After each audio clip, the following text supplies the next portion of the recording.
اعوذ باللہ من الشیطان الرجیم بسم اللہ الرحمن الرحیم رب اشرح لی صدری ویسر لی امری واحلل عقدۃ من لسانی یفقہوا قولی اللہم صلی علی محمد وآل محمد وعجل فرج۔ السلام علیکم خاران، امید ہے آپ سب خیریت سے ہوں گی۔ ہمارا آج کا جو درس ہے، یعنی ہمارا جو شارٹ کورس ہے، وہ ہے بی بی زینب سلام اللہ علیہا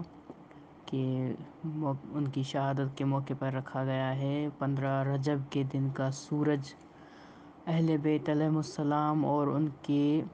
چاہنے والوں کے لیے غم و حزن اور دردناک یادوں کے ہمراہ طلوع ہوتا ہے۔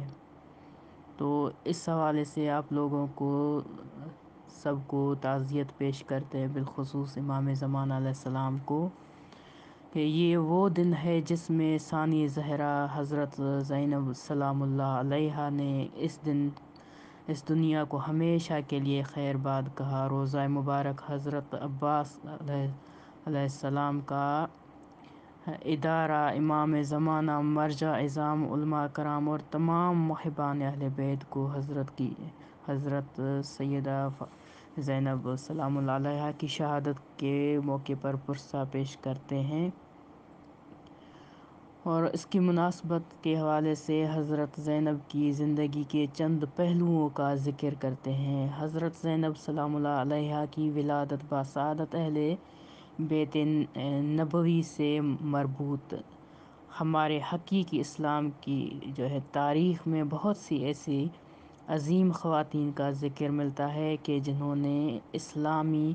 تاریخ کے صفحات پر اپنی سیرت و کردار کی بلندی اور کارناموں کی رفعتوں کو ثابت کیا ہے۔ اہل بیت اطہار کی وہ خواتین جو زہد و تقوی، قربانی و فداکاری اور صبر و شجاعت میں اعلیٰ ترین مراتب پر فائز ہیں، ان میں نمایاں ترین نام دختر بطول حضرت زینب بنت علی بن ابی طالب علیہ السلام کا ہے، جس کا حضرت زینب سلام اللہ علیہا 5 جمادی اول سن 5 ہجری یا 6 ہجری کو اس دنیا میں تشریف لائیں۔ کیونکہ اختلاف پایا جاتا ہے تو اسی وجہ سے یہ تاریخ میں لکھا گیا ہے۔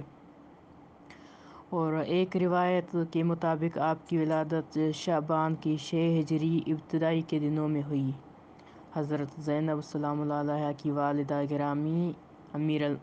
والد گرامی اور